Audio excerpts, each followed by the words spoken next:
পক্ষ থেকে লাল গোলাপ শুভেচ্ছা পক্ষ থেকে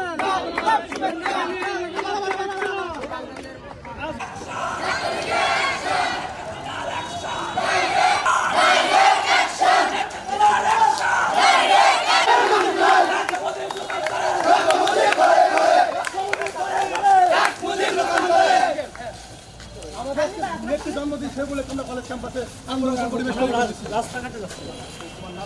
আমার নাম হচ্ছে সন্দীপ।